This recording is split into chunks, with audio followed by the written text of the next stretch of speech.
Welcome to Women in the Middle Entrepreneurs, the podcast that gives you an unfiltered behind-the-scenes look at what it's really like being a woman in the middle who's over 50 and following her entrepreneurial dreams. Grab a superhero cape, girlfriend, because you deserve one. I'm your host, Master Certified Life Coach and Midlife Mentor, Suzy Rosenstein, and I am excited to inspire you with interviews that feature all of this midlife amazingness. Let's go.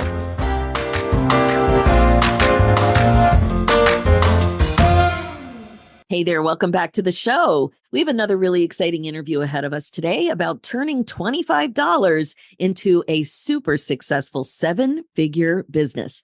Today, you'll be meeting Christine Williams, a woman in the middle entrepreneur who helps women wellness entrepreneurs to build and grow six-figure businesses and be financially independent so they never have to feel they have to depend on someone else for their safety, security, or survival. Welcome to the show, Christine. Thanks so much for joining us today. Hi, Suzy. I'm really glad to be here. Thanks for having me. Me too. And I loved our little pre-conversation about birds because, oh my gosh, birds just make the day so much better. Yeah, they do. So much fun. So I know we're going to have a really good conversation today about your midlife entrepreneur story. We're going to be talking about your business, what's going really well, and also what midlife issues might be getting in your way a little bit and might be challenging for you in your life as well as a business owner. So let's get started with how old you are, how long you've been an entrepreneur, what your entrepreneurial story was like, and what you do in the world. Take it away. Yeah, thank you. Yeah, so as you said, I'm Chris Williams, and I am 55. I will be 56 this year. And I think I've been in entrepreneurship for quite a long time without even realizing it. So, when I had my babies, when I got married and had my babies in my 20s, I taught yoga on the side and was very into health and wellness, homeschooled my kids and, was teaching and then, had, a knitting class going on the side or something. So there's always been like this really fun part of me that wanted to share, that wanted to teach, that wanted to, give back in the natural wellness world. And so my journey, however, really into, diving fully into an entrepreneur didn't happen until the second half of my life. And that was after I went through a divorce, after being married for 17 years, stay-at-home mama, homeschooling my boys, doing all the things that way. And I had to figure out what it was that I wanted to do. And I'm like, okay, time to, we were in this toxic relationship. It was time to put that to the end. And I stayed in that relationship for way too long because I didn't see a way out. I remember at one point having a conversation with my dad and going, but I have literally no money. Like I've got no money of my own. Like everything is, in this joint bank account. And so it felt really scary to actually feel like it was time for me to get out of a toxic relationship with no money. And it just came to a point where I was like, no, it's time. I was actually in the hospital for a couple of days. And I remember after I got out, my doctor said, I don't know what's going on, but you either need to change the way that you're thinking about this or you need to get out of whatever situation is causing this. And I'm like, okay, yeah. So I made the decision, and we made the decision jointly that it was time to put that part of our relationship to bed, and close it. And so I decided that, you know what, I don't want to work for somebody else. Because I've got three boys, I wanted to be home and I didn't want to, go back into corporate. That is what I did before I got married and raised my family. And so I thought about what is it that I could do? And I had always been interested in natural wellness, natural health, natural healing. And so I became a massage therapist. I went back to school. So, in the time of that 1 year separation, I went back to school. And it was really scary because I had to figure out how was I going to pay for us. I literally had $25 in my account. Like I had no way of, supporting myself, supporting my boys, paying for school to try to figure out how to do this. And so it was, my journey, and I'm really excited to share, my journey to go from where I was there to having a very successful business today where I've got my own house. I'm completely debt free. I, own everything that's in my world. I'm not dependent on somebody else for my safety or my security or my survival. And it's really been on my heart to help women see that they don't have to be stuck in that situation either. But my jam is really supporting women in the wellness entrepreneur space, because that is what I have got over 30 years of experience in that industry. So it's pretty incredible. Yeah. It is pretty incredible. But that's why I wanted to just start off the interview with mentioning the $25, because I started out very, very broke as well. Yeah. Like, I didn't have enough money. I did go to school, but then I had like nothing left, and I had to borrow money to rent my first apartment after but I didn't have kids at that point. I was just by myself struggling. It's really remarkable, because really what you created was something that was beyond your wildest dreams. Yes, absolutely. And I didn't know how either. So for those of you that are listening that are like, yeah, that's great, but I don't know how. It's okay. You don't need to know how. And hopefully through this interview, I'll be happy to share how I did it. But just know that I didn't do that actually thinking that I was going to have a 7-figure business. That was not even close to being on my radar. I actually wanted to take care of my children and make sure they had time freedom, and I wasn't going to have to punch somebody else's clock. And I knew that I could still be there for my children and create a life that was going to, be what it is that I wanted to be for us. Now, what happened in between becoming a massage therapist and you starting this business? Yeah. So when I became a massage therapist, again, I decided I don't want to go work for all of these other Massage Envy, Hand and Stone, somebody else that was going to pay me, a pittance for doing that. So I opened up my own massage therapy practice. And in that process, I had many clients that were asking me a lot of health related questions, right? Women that wanted to learn how to take better care of their bodies, or were feeling exhausted or feeling burnt out. And I was like, well, I could absolutely teach them nutrition. I mean, it's something that I've been doing for my whole life. We had a organic community garden, in my previous life when I was raising my boys. But I said, you know what, let me go back to school and just get this certification as a nutritional therapy practitioner so that I at least had some authority and credibility behind it. And I also wanted to make sure that I wasn't, telling anybody the wrong. It wasn't like just Googling, hey, this is how you have an amazing, health experience. So I did that, and I began weaving that in. And I noticed that while I could tell everybody what to do, there was actually an issue of compliance and actually an issue of habit change that wasn't happening. And so I went back to school again, and I'm like, all right, transformational coaching. Like, how do we set up habits for success? Because that was something that was missing. And so I had these great, things, but honestly, I didn't really have the business understanding of how to actually do it because I hadn't done it. Yeah. Right? I'm like, I don't know, when I started my massage therapy practice, I was like, okay, let me just go talk to people who have their own practice and figure out, okay, let me go find a space. So I found a space where I could rent a room in a wellness,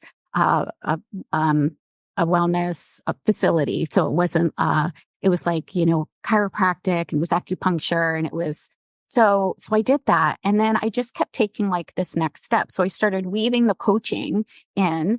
And yet still, I remember the very first year, I only had one nutritional therapy client. And I'm like, how do we do this? Like, what, I have the modality, I have the certifications.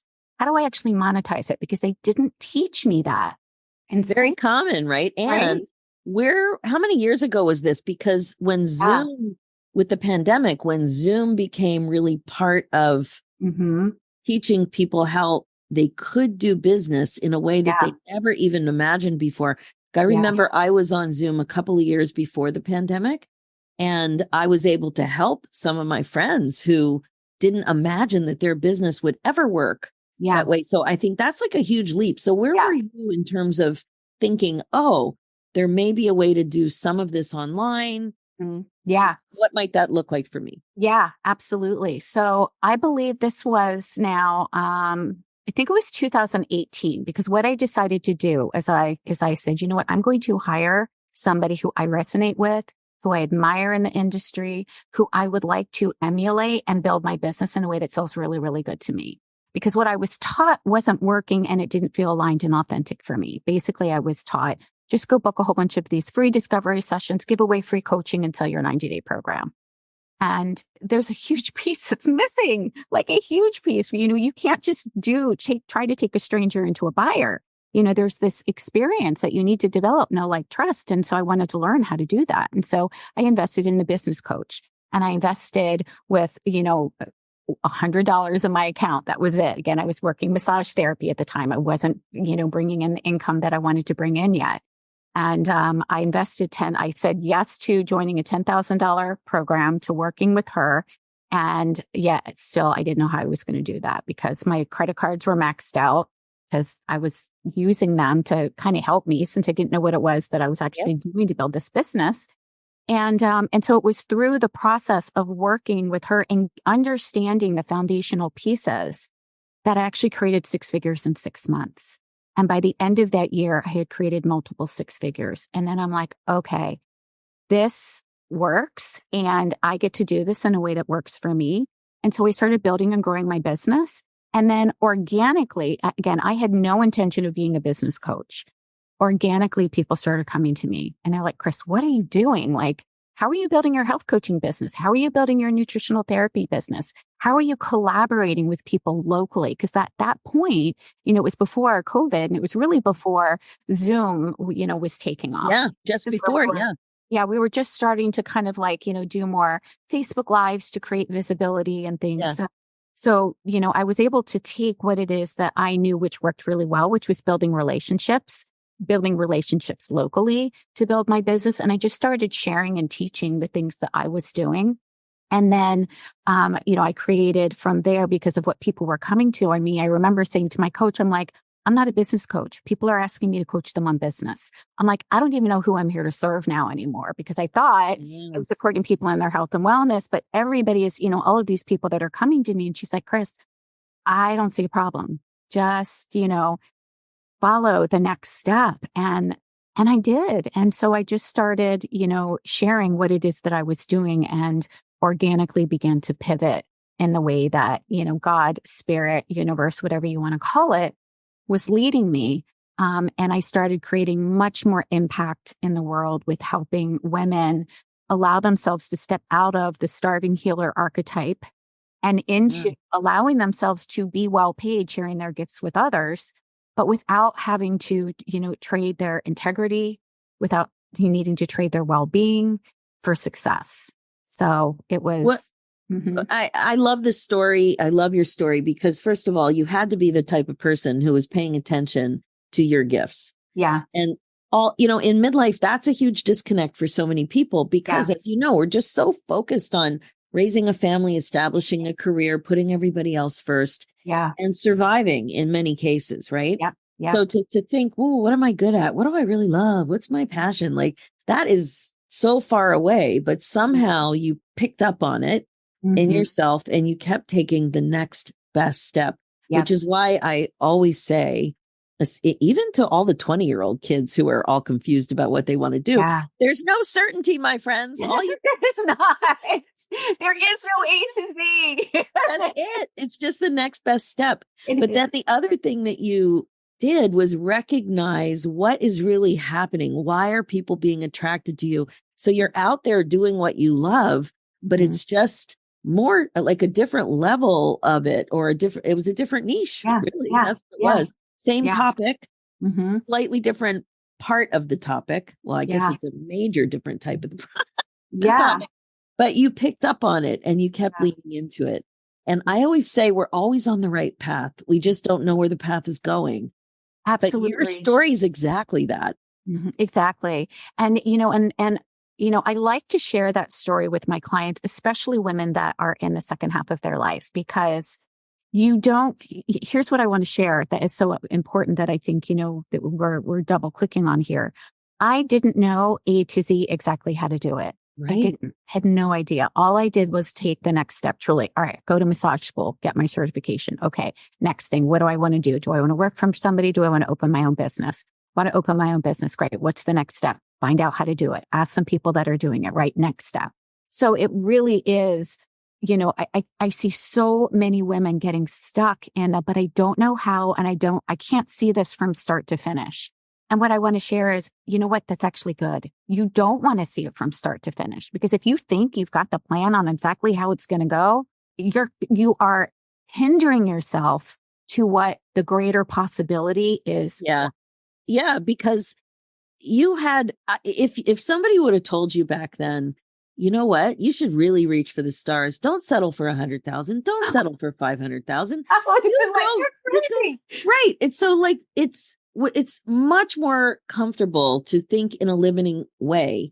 One of the limiting beliefs I had at the beginning was I just need to replace my income from the job, the job world. Yeah. And I didn't even understand that that was a limiting belief. It felt noble. Yes, I need to replace my income.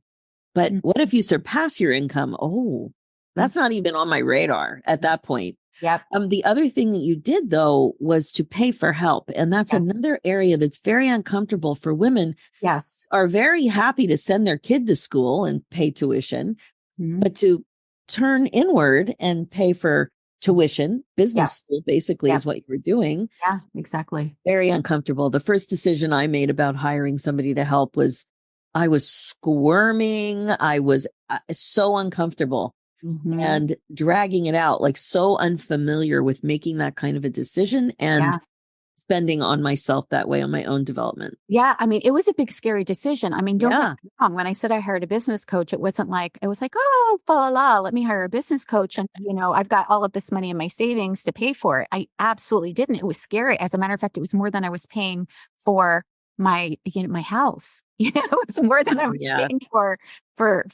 so when I was thinking, oh my gosh, this is more than a house payment. Are you kidding me?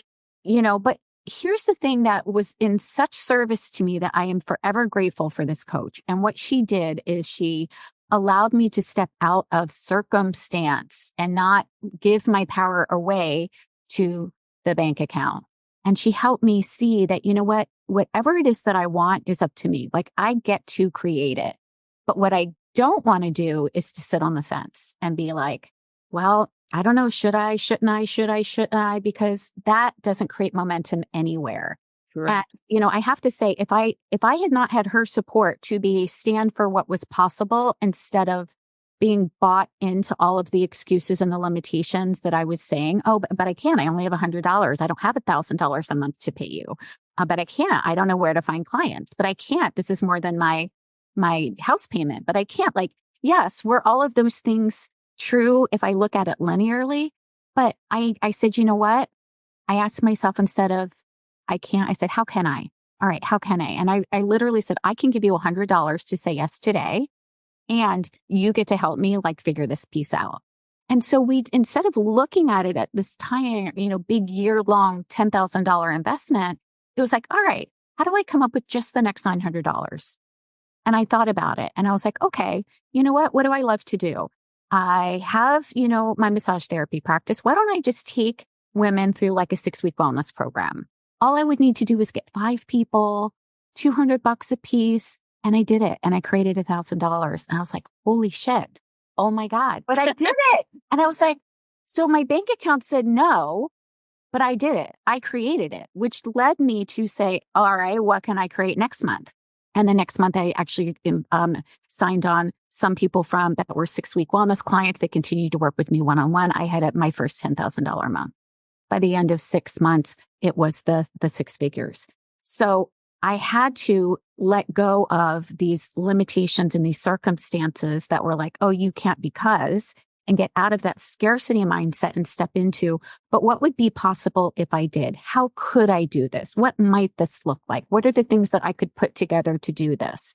And again, it's because she was a stand for what was possible that I'm here today sharing this with you. If I would have said, no, I can't, I need to let me just get all the money first and then I'll pay you, I wouldn't be here. I wouldn't be here. Yeah, exactly. And you said it beautifully. You shared it beautifully, and it takes guts, and you had some guts and resilience, probably because of obviously all of the things that you went through helped you be able to make that decision. It's so good. Okay. So as you know, I love talking about this part of the thing is midlife women, we've got a lot of things conspiring against us. Yeah. when it comes to running a business the way we want to. Mm. And sometimes it's because somebody else needs us, like maybe aging parents or something like that. And a lot of times it's just what's going on in our bodies, especially with menopause and energy and weight and Yeah. all those kinds Yeah. of things. So tell me what it's like for you, that intersection. Yeah. Of health and wellness and being a business owner. Yeah. Yeah. So I got really clear on making sure that I was going to be able to take care of myself because we can't, and I'm sure that you share this, you can't pour from an empty cup. You can't have a successful business if you're exhausted and you're burnt out. And if you do have a successful business, if you are, not filling your cup, it's not sustainable. So, I talk about, being able to build profitable and sustainable businesses. And in order to do that, we have to have, our own self-care, dialed in on that. And, I am now through menopause. I went through early menopause. So while all of this was happening, I was also in the middle of menopause. And I'm like, what the hell is happening? Exactly. Right? My Yeah. body was like crazy. So I had to make some choices on how was I going to make sure that I could take care of me so that I could also be there for my children. I did end up getting remarried in 2015 to an amazing, supportive husband. But I also, said, look, these are some of the things that I need for me and how I can make sure that I can be there for my children and to continue to be here for my clients too. So, the challenge of definitely was hormonal imbalance, right? So whenever you go through menopause and you're trying to figure out what the heck is happening with your body, and to this day, I still have some weight resistance that isn't going to go away. It's my body is different now that I'm in my mid 50s going into, my 60s. And so it's loving who I am today, where I am today right now, and just knowing that what I get to do is not worry about the scale or not worry about the weight, but really take a look at how can I feel my best and how can I make sure that I've got time specifically for me as a mom, me with my kids, me with my husband, right? And so that comes with, I think, being more intentional with your choices. Definitely. So I wondered if you could be really specific though, Sure. when you were in your notes, I'm noticing that you said getting enough movement. And this is Yeah. such a common problem Yes. for people who are busy entrepreneurs. We get in our heads the narrative of how busy we are and how we're allocating our time. So Yeah. how did you manage that? Yeah. You're in the business, there's more pressure. Yeah. Yeah. So Yeah. how did you Yes. find time or make time, prioritize time to actually move more? Yeah, absolutely. So one of the things that I did, and is I have a treadmill, under desk treadmill, so it's right here next to me. So just turning that on and walking while I'm answering email, or while I'm just looking something up, or being creative. So I have a desk that actually rises, and then I can just put on and I can just get some movement in. So here's what I decided to do about movement. I decided to focus on what it was that brought me joy. And one of the things that brought me joy was also being outside.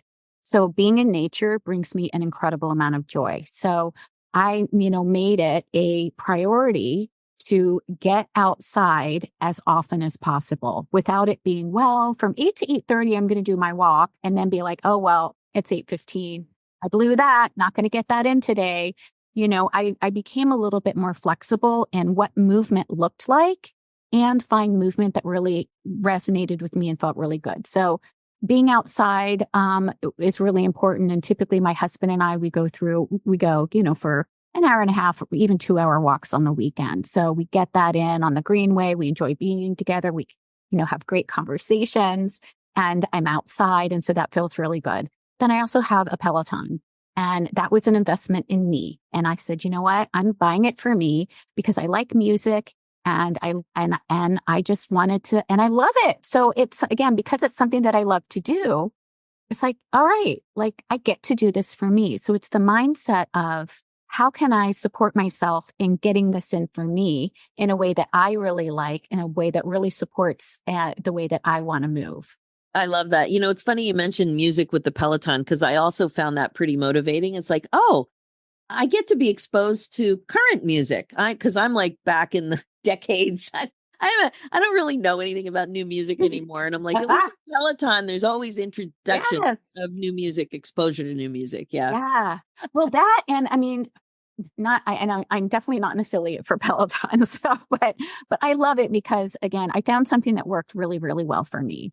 And, when I look, I have not missed a week in over 95 weeks.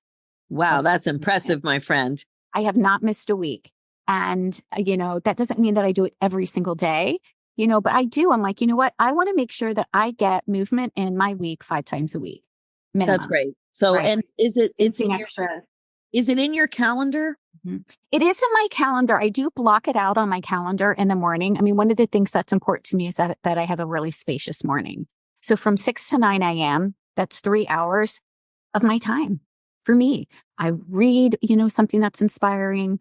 I journal and do what I like to call as a daily alignment practice, where I get to choose the energy that I'm going to be in for the day. And then I get a workout in or walk, and if it doesn't happen during that time period because other things are going on, it's okay. But I make sure that I get it in at some point. Sometimes it might need to happen after, I'm finished for the calls for today. I was sensing that it was a little bit different. So that's why I wanted you to really drill down. So you have a 3-hour block, and it's not just movement, but it's a whole kind of ritual or routine or something like that. Yeah, exactly. Exactly. And, I also have a routine for bed at night. It's my family laughs when I start yawning. They're like, it must be 9 or 9:30 because that's mom's bedtime. And, it is. 9:30 comes around and I'm like grabbing my tea, get my jammies on. I say goodnight to everybody. I'm going upstairs so that I can read for, half an hour before I go to bed. And so now my body is used to that. So I don't wake up at 3 a.m. in the morning, and I don't, wake up exhausted. And, when I get good sleep and I've done some of these lifestyle habits in there, that's really helped me to not, crave the sugar and, go lean on chips and cheese and too much wine for dinner, which I used to do. So I'm very familiar with that old habit. So it sounds like the self-care piece you have been able to dial in, and also had an awareness that it was really critical. Yeah. So that, you did. I mean, I think most of us start to really notice somewhere between 50 and 60 that there are some changes. Well, I learned that because I remember it was in, here's back to the chips and cheese and too much wine for dinner. When I was a massage therapist, and what I was doing was I was jam packing my day, clients back to back to back, 10 minutes in between, no time to really eat or rest or take care of myself. And I was coming home really, really grumpy. And I would get really frustrated with shoes on the floor and dishes in the sink. And it was like, oh my God, run for cover, mom's here. And I'm like, I don't want to be that way. And then it was like, I'm too tired to cook. So let's go for the peanut butter pretzels in the pantry. And I'm like, Chris, you are a nutritional therapy practitioner. Really? that is not good for you. And so I was like, all right, something has to give here. This is not. And so I'm like, you know what? I need to give myself some space during the day. Like, it's not serving me or my family or my health to jam pack my day. So I, structured it. And I'm like, nope, I'm going to sit down. I'm going to bring a healthy meal. I'm going to sit down. I'm going to eat my lunch. I'm going to meditate or do whatever it is that I want to do. I'm going to go outside, give myself that full hour so that by the time I got home, I wasn't, starving and grumpy and, a mean mommy. Didn't want to. Yeah. Oh my God. One time, it's so funny that you just said mean mommy. When my kids were little, we were on a camping trip and we were just heading out. We had a pop-up tent trailer and we stopped at the gas station to fill up. And I ran in to just get each of the kids a little, I have 3 boys as well. So a little bag of chips for the ride. And so they didn't have the type of chip that my youngest wanted. Some disgusting, I don't know what flavor it was, but they didn't have it. So I gave them each their little bag of chips and I was feeling like, this is going to be great. Everybody's excited. They have their chips. Let's go, Yeah. And then my little one said, he freaked out about the chip flavor. And then he said, you should go to www.meanmommy.com and look for a picture of yourself there. Oh, that's funny. I remember like turning my head in slow motion. He was in the back of the van just looking at this kid. Where did that come from? He was a young kid. Oh, Meanmommy.com. Hilarious because of the chips. Yeah. Yeah. That's funny. Yeah. Sacred. And I call it sacred self care, not just sacred self care, but sacred self care, because that is, Yes. through the years, I, have added, more in. Every quarter I go away by myself to a beautiful retreat center for 3 days to unplug, to get to walk, to pray, to get these divine downloads. Every quarter. That's great. quarter. So I was just going to ask a question about what are you doing in your business to support this kind of flexibility and ability to focus on your priorities. So what have you added to your business and maybe home life to free you up? Yeah. So the first thing that I did is I decided, when was I actually going to take calls? How many days a week did I actually want to work forward facing in my business? And how many days did I want to be able to be the visionary? Because there's this myth that you have to work all the time, every single day, forward focusing. And really, you want to make sure that you have a good, 1 to 2 days built out in your week to just be the visionary, to just be the dreamer, to just allow yourself to be in creative mode and get those divine downloads. Because when we are going from creative visionary into serving a client, it's actually disrupting to the way that our brain works. So we want to actually, what we call block schedule. So I know Tuesday, Wednesdays, and Thursdays, those are the days that I'm either working one-on-one with my clients, or I'm teaching in my Activate Abundance program, or, I'm doing something that's forward focusing on those 3 days. Day is an admin day. I don't have any calls booked, so I block that out of my calendar. Friday is a day that I work a half day, because I don't want to work all day Friday. And so that is the day that I focus on my financials. So I'm like, okay, where am I in my business? What's coming in? What's going out? What do we have, coming up? And so half a day on Friday, or if there's any overlap, if somebody wants to hop on a connection call or something, or if I'm doing a summit or, traveling or something, that'll happen on Fridays. And I'm intentional about taking the last week off, completely out of forward facing. And here's why I do that. It's because I need some integration time. I need that week to do what it is that lights me up more often. And right now I'm in the process of writing my book. So I'm putting my whole system. It's called the Soulful Abundance System that I teach inside of my signature program. And so I have a week of spaciousness where I can write, I can walk, I can read, I can create. I love to create. So that allows me to constantly be improving where I am in my business, but also who I am, as a mom and as a wife and as a business owner. And so I love that. do it that way. I love that. Now, in your business, though, what have you had to do to create that for yourself, that support, so that you can have that amount of time? Yeah. Well, I mean, honestly, I really only have a part-time VA. So again, it's being intentional with structuring how you want this set up. Okay. So again, Tuesday, Wednesday, Thursdays are my forward-facing days, but I also structured my business model that was going to support me in that as well. So, you have to take a look at, what are your offers? What's your capacity, right? When I was deciding on my business model, I'm like, okay, how many clients can I realistically take if I'm working with somebody one-on-one? And it was actually back in 2019 that I hit my limit. I could not take on any more one-on-one clients at all. As a matter of fact, in November of 2019, I had already sold out my entire 2020 one-on-one spots. And I'm like, what do I do here? Like, I am at capacity. And that is when I had to learn how to scale.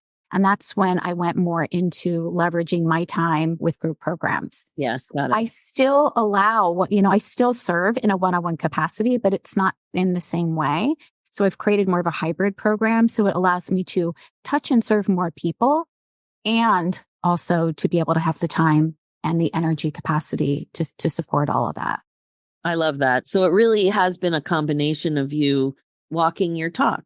And again, you couldn't even project that, like, to be able to decide when to make changes around private clients. Yeah. You didn't know when that was going to happen until you hit capacity. It's very hard to anticipate capacity.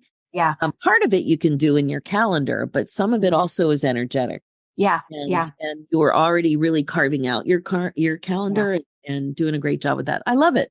Yeah. Amazing Yeah. advice. So Can I speak to one more thing on that? sure. Okay. Yeah. So here's another thing that I see a lot of my clients and women getting stuck with is they have an idea that they want to create a six-figure business, right? They want to make 8 to 10K months, but they don't have an understanding of, all right, but what does that mean realistically? Like, where are you priced on your offers? And do you have the capacity? Does that mean how many clients are you taking every single week in order to hit that goal? And we have to really take a look at that. We have to see, do you have a high tier, middle tier, low tier offer so that your pricing is structured appropriately to support you in the time, in the lifestyle, and in your income? And a lot of people, a lot of women don't know. I know I didn't know. I didn't know until I worked with, a business coach. I'm like, yeah, I just want 10K months. And she's like, well, let's take a look at that. Do you have the, what are you charging? Do you have the capacity for that many clients? Do you really want to work with, 20 clients every week? And I'm like, oh, shit. I need to either increase my pricing, which I did, and also decide how I wanted to leverage, my time with, groups. Exactly. And then selling groups is a whole different situation than selling private coaching. Yeah, can be for sure. I mean, I find that selling groups is, and even running groups, when we talk about the selling part, I think really, I look at it as, these are ways that I can serve my clients. So they're the things that I'm doing to attract people into my ecosystem, to nurture them and build relationships. Those are all going to be the same. The offer is different, and the offer is going to be for the right person where they are, so I can meet them where they are in their business for the support that they need. Yeah, definitely. Yeah, for sure. Amazing. All right. So best advice for somebody in your situation, and maybe not getting divorced, but somebody who is really concerned about making an investment in themselves in business, but has ideas and has a passion to serve. Yeah. Best advice, stop looking at this as a hobby. It's not a hobby. And if you continue to look at it as a hobby, then you won't create a real business. Number one.